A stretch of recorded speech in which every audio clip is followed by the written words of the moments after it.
Merci, Monsieur le Président. C'est un honneur pour moi de me lever pour la première fois depuis ma première élection en 2018 pour faire une réponse au budget. La première fois en 2019, qui aurait été le premier budget, j'étais à la maison parce que mon épouse a accouché de notre petite dernière, Aube, pendant le débat du budget. Et donc, par le temps que j'ai arrivé de nouveau à l'Assemblée législative, j'avais manqué mon tour et je n'avais pas pu discuter du budget. Et puis 2020, on se rappelle toutes que le débat sur le budget a été précipité par d'autres choses, Monsieur le Président, que je nommerais la COVID-19. Je me lève aujourd'hui au nom des citoyens et des citoyennes de Kent-Nord. Chaque fois qu'on fait un discours, puis je pense que chaque député le dirait, que sa circonscription est la plus belle, mais Monsieur le Président, la mienne est très, très, très spéciale. La circonscription de Kent-Nord, qui s'étend de Pointe-Sapin, aller jusqu'à Sainte-Anne de Kent, en allant jusqu'en haut de la rivière Richibouctou, et puis qui revient jusqu'à Rogersville, Monsieur le Président. On a la forêt, on a la mer, on a des merveilleuses rivières, on a de la pêche, on a de l'agriculture, on a des petites villes, des petits villages et une circonscription qui est extrêmement rurale. Et je dirais rurale, mais on est très fiers de notre circonscription rurale. On est très fiers de notre ruralité. Même que, Monsieur le Président, vous connaissez certainement, et les autres membres connaissent certainement, l'entreprise Country Liberty, qui est originaire, qui vient de la région de Rexton, de Main River. Donc, une entreprise qui est connue partout au Canada, Monsieur le Président, qui fait exactement ça, la promotion du mode de vie rural et de la ruralité. Donc, on est extrêmement fiers de notre ruralité. On la vit à fond, Monsieur le Président. Et puis, c'est un honneur pour moi de pouvoir les représenter. Les gens de Kent-Nord ont décidé en 2018 d'opter pour un député, Monsieur le Président, du Parti vert. Après avoir été galvaudé par un gouvernement conservateur qui a essayé d'amener dans l'exploration des gaz de schiste, Monsieur le Président, en 2014. Et en voyant que les libéraux prenaient pour acquis, Monsieur le Président, les électeurs, ils ont décidé de faire un changement. Et en 2020, ils ont décidé de continuer avec ce changement-là. Et Monsieur le Président, je suis très fier d'être ici pour représenter ces gens qui sont extrêmement vaillants. Puis je dis souvent que ma circonscription, les gens, Monsieur le Président, sont très attachés à leur environnement. On comprend très bien les enjeux liés à notre environnement, puis que ce n'est pas juste l'environnement devant nous autres, c'est beaucoup plus que ça. Monsieur le Président, on a les communautés autochtones d'Elsiboktuk et de Indian Island, on a la communauté anglophone de Richibouctou, Rexton, et puis montant la rivière, on a la communauté acadienne de la côte et des champs, ceux et celles de la région d'Acadieville et de Rogersville. Et on a aussi, Monsieur le Président, la communauté de nouveaux arrivants qui sont extrêmement importants, Monsieur le Président, pour notre communauté et que je souhaite qu'on continue à pouvoir accueillir des gens qui viendront s'investir dans nos communautés, avec lequel on pourra, Monsieur le Président, On pourra faire avancer les besoins de tout le monde, de la communauté. On pourra aussi métisser nos cultures pour qu'on puisse développer de nouvelles traditions, Monsieur le Président. Puis je pense que ça arrive déjà avec plusieurs communautés. Chez nous, Monsieur le Président, il y a un très bel accueil. L'intégration n'est pas toujours facile, Monsieur le Président, pour les nouvelles familles. Et je pense que, cela étant dit, c'est un effort qui devrait transcender toute allégeance politique et dire que, d'abord et avant tout, lorsque on accueille des gens dans nos communautés, l'intégration devrait être de mise et surtout, Monsieur le Président, qu'on veuille des gens qui peuvent faire partie de notre communauté. Ce n'est pas une question d'immigration purement économique ou d'immigration purement pour remplir un emploi. C'est beaucoup plus que ça. C'est des familles qui vont jouer avec nos enfants, qui vont intégrer la communauté, qu'on va souper ensemble, on va développer des nouveaux projets, Monsieur le Président. C'est ça quand on parle d'immigration dans le comté de Kent, Monsieur le Président. Je suis très fier que le comté de Kent, à partir dans quelques jours, va avoir son propre bureau, Monsieur le Président, d'immigration pour pouvoir se concentrer sur vraiment notre spécificité rurale et de s'assurer qu'on puisse accueillir le plus de gens possible. On a un environnement diversifié, comme je l'ai dit. On a les rivières, on a la mer, on a les forêts. Puis un commentaire que je reçois souvent, Monsieur le Président, de plus en plus. C'est un problème qu'on connaît très bien au Nouveau-Brunswick, celui des coupes à blanc. On le connaît très bien, on le voit très bien. Puis les gens, quand ils sont attachés à leur environnement, ils passent beaucoup de temps dehors, comme le monde de Kent-Nord. On le voit beaucoup. Puis le gouvernement, le ministre peut nous donner toutes les excuses possibles. C'est clair que les coupes à blanc, il y en a beaucoup, il y en a énormément. Il y a plusieurs pays, Monsieur le Président, qui se distancient de cette pratique. C'est une pratique, bien sûr que l'industrie va demander de continuer de le faire. C'est plus payant. C'est plus payant en termes de piastres.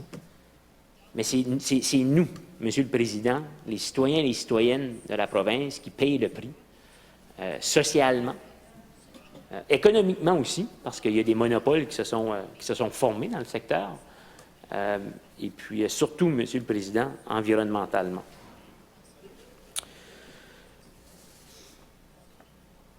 Je ne pourrais pas faire un discours en chambre sans dire un petit quelque chose à propos de ma famille. Monsieur le Président, c'est bien sûr, c'est notre occasion de parler un peu de notre circonscription et tout ça. Et donc, je veux juste dire, comme à l'habitude, un énorme merci à mon épouse, Rebecca Fraser-Chiasson, et puis mes deux enfants, Hugo Chiasson-Arsenault et Aube Chiasson-Arsenault, qui me voient partir le lundi soir et puis revenir le vendredi, ça devient de plus en plus difficile, Monsieur le Président. Ma petite commence à comprendre que papa s'en va à 2 ans. Le petit commence à demander s'il peut venir à Fredericton avec papa. On n'a pas les ressources, Monsieur le Président, à Fredericton pour amener nos familles, du tout. Si je veux faire mon travail en tant que député, qui est un travail qui est extrêmement demandant, je suis obligé de malheureusement dire à mon fils que je ne peux pas l'amener parce que il n'y a même pas un casse-tête à faire dans l'Assemblée législative. Fait que ça, je souhaite, Monsieur le Président, qu'on va y réfléchir collectivement et de façon très importante parce que, je ne sais pas pour vous, mais moi, j'ai définitivement pas envie de me virer de bord dans 15 ans puis réaliser que j'ai manqué beaucoup d'opportunités d'être avec mes enfants. Ou de l'autre côté, je n'ai pas envie non plus de mettre de côté mon travail de député pour c'est de trouver un équilibre. Je le trouve, l'équilibre, mais c'est certain que lorsqu'on vient physiquement à Fredericton, cet équilibre-là est quasi impossible. Et vous comprendrez, Monsieur le Président, j'en conviens. Je ne pourrais pas non plus ne pas mentionner Stéphane Godin, mon cher coordinateur de circonscription, qui prend tous les appels, qui fait beaucoup de travail pour les citoyens et les citoyennes de Kent-Nord, qui trouve le temps de régler des choses à travers du gouvernement. Hein. On agit souvent en tant qu'ombudsman, parfois. Hein. On a un travail le travail de député, c'est un travail qui est à la fois législatif, mais aussi représentatif. Et aussi, en comité, on est des contrôleurs. Je pense que je l'ai dit déjà dans cette chambre. En comité, on est des contrôleurs. En chambre, on est des législateurs. Et dans nos circonscriptions, on représente. Et donc, souvent, ce qui se ramasse dans nos bureaux de circonscription, Monsieur le Président, c'est des choses que le gouvernement a soit manqué à ses obligations. C'est des gens qui n'ont pas été capables de naviguer l'appareil gouvernemental, ou c'est des gens carrément qui se font ignorer ou pas écouter par le gouvernement. Et donc, il y a un gros travail à ce niveau-là. Et je le sais qu'on va débattre une motion sur le salaire des députés. Puis je suis d'accord, je pense que la majorité, je suis certain que la majorité des députés seront d'accord que notre salaire peut rester gelé, Monsieur le Président, surtout en ce temps de pandémie. Mais, j'ajoute un gros mais, parce que, Monsieur le Président, nos assistants de circonscription sont certainement parmi les fonctionnaires de cette province les moins bien payés pour le travail qu'ils font, Monsieur le Président. Et ça, je trouve ça tout à fait inacceptable que les législateurs qui votent sur des budgets, qui votent sur de la politique, qui votent sur des projets de loi, sont parmi les employeurs les plus dégueulasses qu'il n'y a pas. Pas de notre faute. On a un budget qui est très limitant. Et puis, nos assistants de circonscription, malheureusement, en payent le prix par des salaires qui sont tout à fait inacceptables, Monsieur le Président. Et ça, je souhaite qu'on se penche sur cette question-là. Et je vais continuer de le répéter. Je le répète depuis que je suis ici.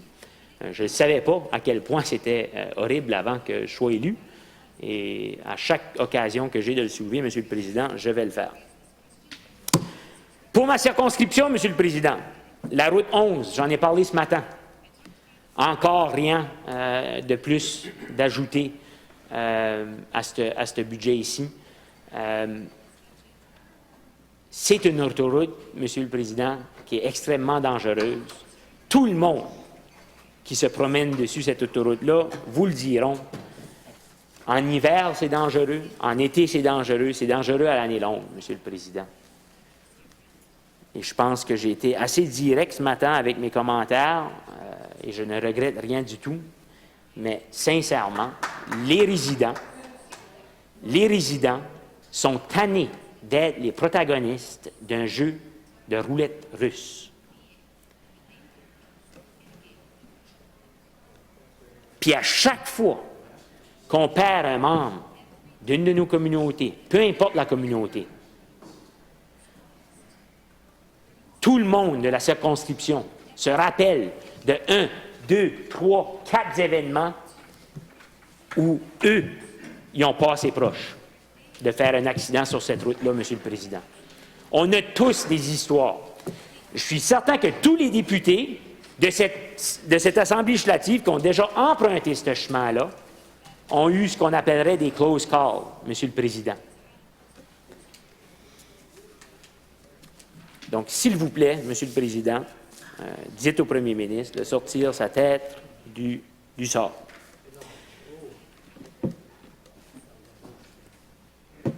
La 134 à Saint-Louis, M. le Président, pas dans le budget. Hey, c'est le chemin principal avant d'arriver dans un parc national, M. le Président.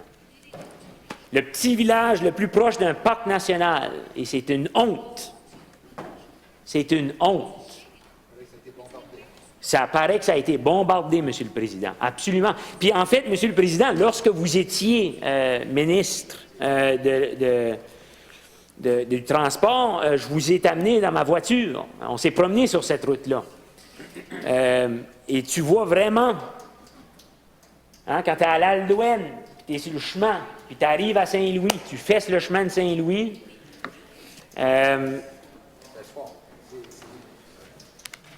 Si tu n'as pas un troc avec des roues de 17 pouces, tu te demandes si tu vas arriver au bout du village. C'est une honte, M. le Président. Puis ça fait des années. Puis j'ai parlé aux députés avant moi. Ça fait des années que cette route-là est la priorité numéro 1 de chaque député qui a passé en avant, qui a passé par là. Et la route n'a pas été faite, M. le Président. Ça, M. le Président, je pourrais en parler longtemps, mais il y a d'autres choses à parler quand on parle d'un budget. Il y a les ponts à Saint-Charles. Les ponts à Saint-Charles, M. le Président, qui ont été défaits pendant une tempête, qui n'ont jamais été remplacés. La chambre palliative à Rogersville, M. le Président. Une crise du logement que j'ai soulevée dans cette chambre souvent. Le tourisme. Où est le support de ce gouvernement pour le secteur du tourisme? Après l'année qu'on vient de vivre. Puis le pire, M. le Président, c'est que les gens en tourisme qui ont essayé de s'adapter à la pandémie, c'est eux les plus touchés, puis c'est eux qui reçoivent le moins d'aide. Parce que c'est toute une affaire de chiffres. Hein? Il y en a que peut-être leurs coûts ont augmenté exponentiellement, leurs profits ont monté un tout petit peu, parce qu'ils ont essayé. Ils ont tout fait dans leur possible pour essayer de passer à travers cette pandémie-là. Puis comme gouvernement, ce gouvernement-là les a dit « Tassez-vous, Monsieur le Président, on n'est pas là pour vous autres. » Puis en fait, là, le premier ministre vient en chambre, puis il dit « Si ton entreprise était pour former, c'est pas de mon problème. » Comme si le premier ministre ne comprenait pas, je trouve ça complètement fou, Monsieur le Président, comment le premier ministre ne peut pas comprendre que ce n'est pas tout le monde, ce n'est pas toutes les entreprises qui ont eu les mêmes effets de cette pandémie ici, dépendamment des secteurs. L'autre chose que je veux souligner, Monsieur le Président, pour le comté de Kent, je suis pas mal sûr que mon collègue, mes deux collègues qui ont une partie, le Kent Sud, et puis Béchidiac, Dieppe, qui a une section de sa circonscription qui est dans le comté de Kent, je crois. Nous sommes un des deux seuls comtés, je crois, avec le comté d'Albert, qui n'a pas de collège communautaire du Nouveau-Brunswick, Monsieur le Président. On n'a aucune éducation postsecondaire dans notre circonscription. Puis ça, Monsieur le Président, je vois là un retard historique, un mal des gouvernements précédents, successifs, qui n'ont pas voulu investir en éducation postsecondaire dans le comté de Kent, mais je vois que des opportunités. On n'a aucune formation en agriculture dans la province, Monsieur le Président. Le comté de Kent est reconnu pour son agriculture, pour ses champs qui sont productifs. Voilà une chance, voilà une opportunité de faire quelque chose. Le secteur des pêches, Monsieur le Président, qui est incroyable. Je pense au niveau du... Le nombre, je comptais, c'est à peu près 475 licences de homards que j'ai dans ma circonscription, Monsieur le Président. C'est énorme. C'est énorme. C'est énorme quand on prend tous les quais. C'est tout un secteur. Puis le fait qu'on n'a pas de possibilité d'avoir l'éducation postsecondaire près de chez nous, Monsieur le Président, je pense que c'est quelque chose que, peu importe encore une fois, le parti, on devrait se pencher dessus pour le bien du comté de Kent.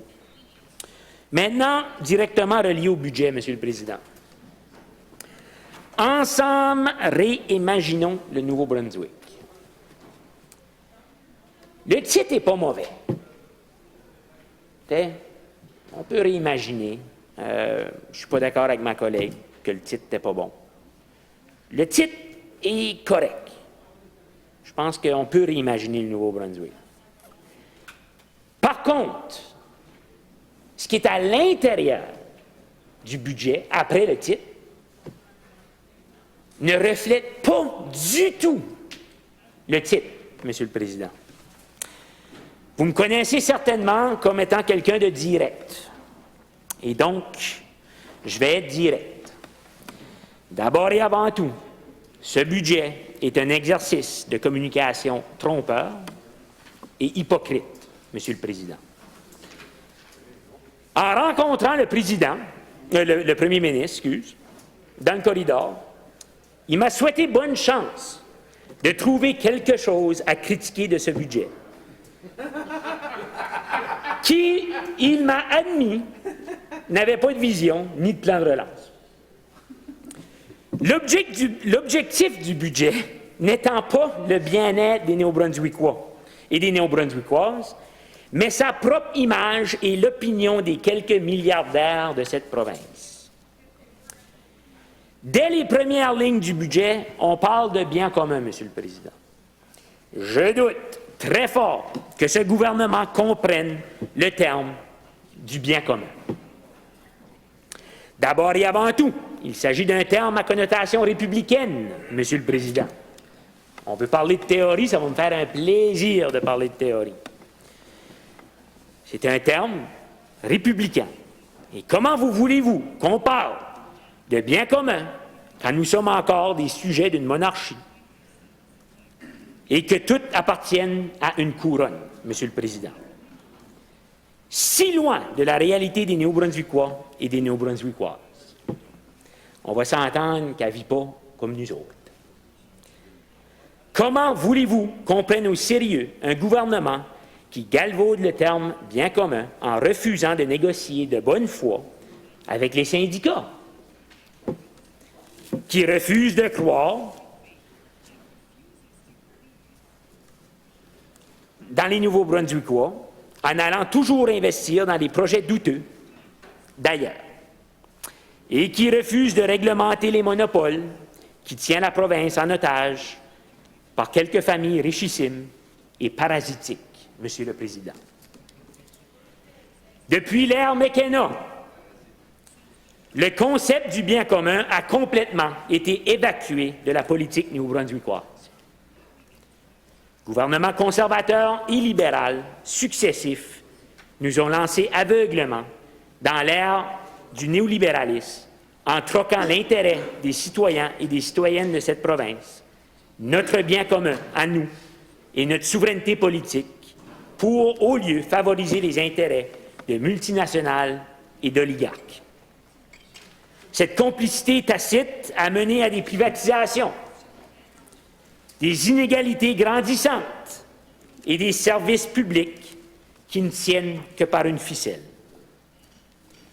Je pourrais faire le même exercice pour plusieurs mots que ce gouvernement a utilisés dans ce document, dont résilience, que je crois sincèrement que ce gouvernement-ci ne comprend pas la réelle connotation du mot résilience et du mot empathie, Monsieur le Président. Des mots qu'à mon avis, le gouvernement ne comprend pas, mais utilise comme buzzword pour tenter de contrôler son message. Comme je disais, Monsieur le Président, d'abord et avant tout, ce budget est un exercice de communication trompeur et hypocrite. Les efforts n'ont pas été faits pour le bien des Néo-Brunswickois, mais afin d'éviter à tout prix qu'on puisse appeler ce budget un budget austère. Or, dans le contexte actuel, j'argumenterai, Monsieur le Président, qu'il s'agit bel et bien d'un budget d'austérité. La crainte que crée l'incertitude à laquelle on se voit collectivement confronté quand il est question de l'avenir économique de notre province ne devrait pas être une raison pour reculer dans le temps. On connaît le passé, et c'est pour ça qu'il est tentant d'y chercher une forme de réconfort dans les temps difficiles. Mais on sait où les décisions qui ont été prises nous ont menés, et il serait irresponsable de croire qu'elles nous mèneront ailleurs cette fois. Parlons démographie, Monsieur le Président. Une nouvelle phase de l'évolution démographique de notre province est en train de prendre forme sous nos yeux. Et un peu à la manière des changements climatiques qui nous surprennent non pas par leur réalité, qui ne se questionnent plus, mais par la rapidité à laquelle les prédictions se réalisent. Nous sommes forcés de reconnaître qu'une action décisive s'impose. Et les actions entreprises seront lourdes de conséquences pour l'avenir du Nouveau-Brunswick. Le vieillissement rapide de notre population nous force à envisager une réalité économique difficile dès maintenant, alors que l'impact se fait sentir. Il est impossible de l'ignorer plus longtemps. Un grand nombre de nos citoyennes et nos citoyens amorcent une nouvelle étape de leur vie, où leurs moyens seront différents, où leurs besoins seront différents, et où leurs attentes aussi seront différentes. C'est notre rôle en tant que gouvernement de répondre à ces besoins en évolution, tout en voyant à ne pas oublier le reste de la population, présente comme future. Ce n'est pas que nous ne l'avions pas vu venir. Au contraire, les alertes se sont multipliées. Pensons seulement aux travaux de l'économiste Richard Saillant. Mesdames et messieurs, nous sommes aujourd'hui penchés par-dessus le bord du gouffre dont il nous parlait. On en est au point aujourd'hui où continuer de pointer le doigt devient carrément dangereux. Ce n'est pas de l'action, mais de l'apathie déguisée en action que de continuer sur cette voie. Et choisir la voie de l'austérité maintenant, c'est repousser à plus tard l'action nécessaire. Car la question qui se pose aujourd'hui est la suivante. Est-ce qu'on change les habitudes et les pratiques qui nous ont amenés au bord du gouffre? Ou est-ce qu'on retrousse nos manches pour construire le pont qui nous amènera de l'autre bord? Parlons de projet de société. Le budget déposé, malheureusement, fait du surplace, sans véritablement chercher à transformer l'économie de notre province, sans lui donner l'impulsion dont elle a besoin pour se renouveler. On ne peut pas espérer trouver un remède durable aux difficultés économiques en reculant sur le plan social, en sabrant dans des programmes dont notre population a besoin pour assurer une meilleure qualité de vie ici, chez elle, au Nouveau-Brunswick.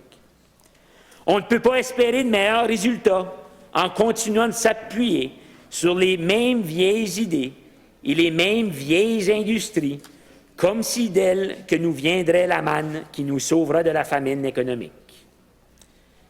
Nous sommes plus intelligents que ça, Monsieur le Président. Nous sommes plus innovateurs que ça.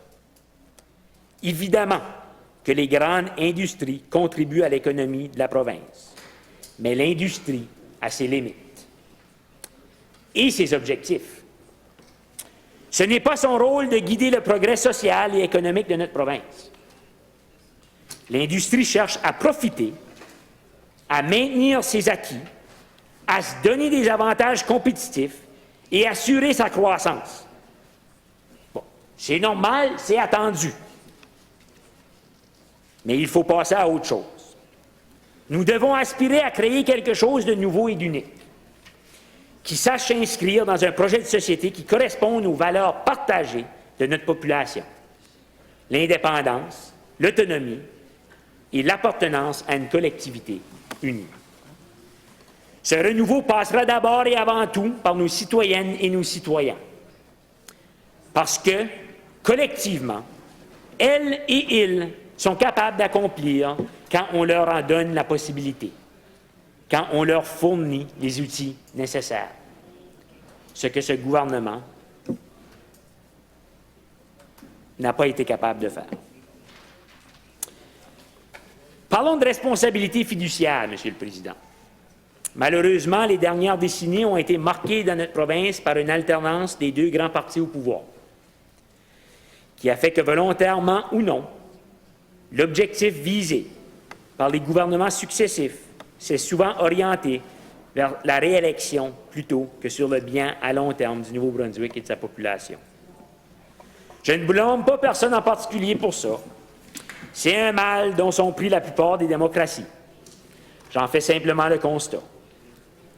Cette déformation démocratique a mené les fonds publics, c'est-à-dire les fonds que nous sont remis par le public afin d'être réinvestis en son nom, de manière à profiter au bien commun, le vrai bien commun, à être utilisés par moment à des fins partisanes. On pourrait appeler ça le mal de la 4e année. Ce cycle a été brisé lors de l'élection de 2014, de 2018 et de 2020. Et il serait cynique de notre part, en tant que représentants et représentantes élus, d'ignorer le message qui a été lancé. Il faut changer en tant que province. Pas juste avec des titres. Pas juste avec des mots vides qui ne veulent rien dire. Mais il faut changer maintenant. Et plus que tout, changer nos habitudes comme fiduciaires du bien public. Mon expérience à Fredericton m'a démontré que ce changement ne se fera pas de façon naturelle. Il va falloir du travail, beaucoup de travail, pour qu'il se produise. Quand on fait de la politique et qu'on gouverne de la même manière depuis aussi longtemps, c'est facile de tomber dans nos vieilles habitudes. Ça peut même être réconfortant face à un défi de la nature et de l'ampleur de celui qui se dresse aujourd'hui devant nous. Sauf que ce budget ne change rien. Accordons le mérite qui lui revient. Et je dis ça,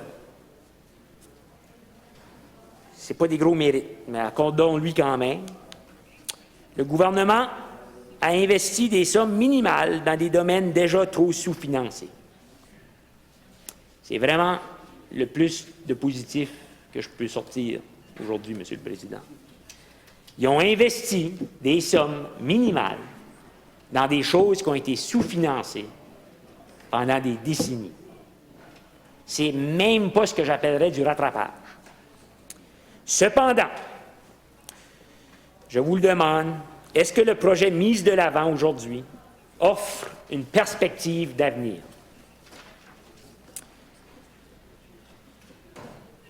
L'austérité est un outil inefficace, Monsieur le Président.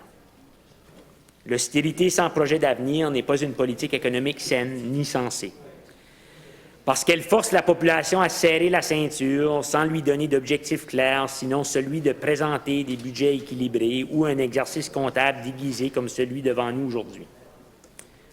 Ceci a pour principal bénéfice d'ajouter au crédit politique du parti au pouvoir, au détriment du bien-être de la population. C'est une pensée ancrée dans le moment présent, dans la nécessité de réagir, mais sans capacité de se projeter dans l'avenir pour juger des répercussions de cette réaction. L'austérité, c'est essentiellement un geste de panique économique, Monsieur le Président. Oui, il faut assainir les finances, mais pourquoi? Dans quel but? Tristement, aujourd'hui, la question demeure entière quand on se retrouve face à un avenir qui ressemble à s'y méprendre au passé. Face aux défis qui vont définir l'avenir de notre province, il faut résister au réflexe de se tourner vers le passé pour y trouver une solution, simplement parce que c'est plus rassurant de revenir à ce qu'on connaît déjà. Et ce, même si on sait quel échec nous attend en bout de ligne. Il sera toujours plus facile de regarder derrière que devant, vers quelque chose d'inconnu. Plus facile de croire que nous étions mieux avant que d'agir pour être mieux demain. Une famille qui se trouve acculée à la faillite, forcée de vivre sur sa carte de crédit, doit couper dans ses dépenses pour parvenir à assurer ses besoins essentiels. Tout le monde comprend cette analogie, qui revient souvent quand il est question d'austérité budgétaire. Mais un gouvernement n'est pas une famille.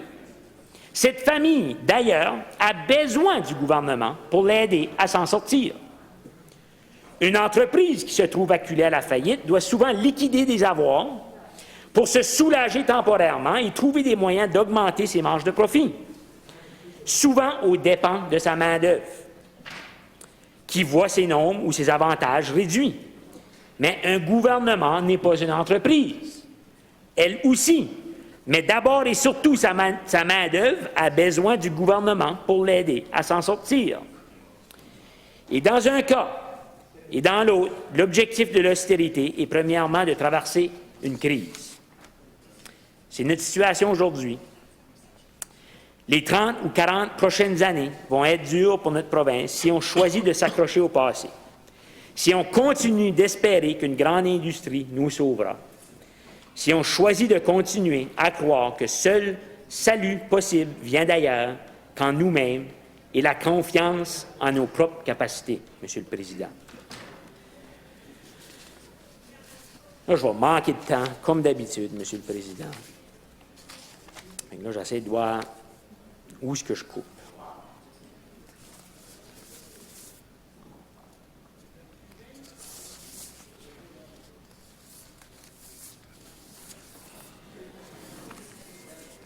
Je voulais vous parler de revenus, Monsieur le Président, vu qu'il me reste juste une couple de minutes. Parce que c'est quelque chose qu'on ne parle jamais pendant les budgets. On parle très rarement de ce qui manque, des dépenses. Il y a des gouvernements qui disent qu'il faut qu'on dépense plus, puis il y en a dit qu'il faut qu'on dépense moins. On ne parle jamais des revenus, Monsieur le Président.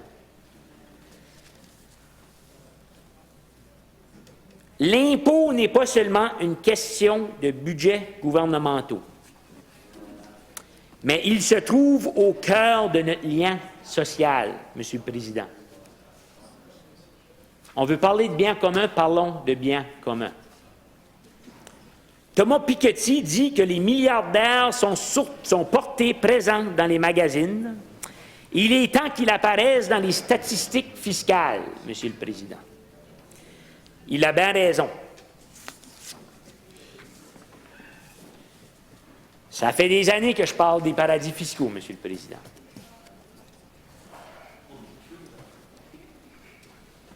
Pendant les comités, le gouvernement du Nouveau-Brunswick, par ses départements, ont admis qu'ils savent qu'il y a de l'argent qui est perdu aux paradis fiscaux.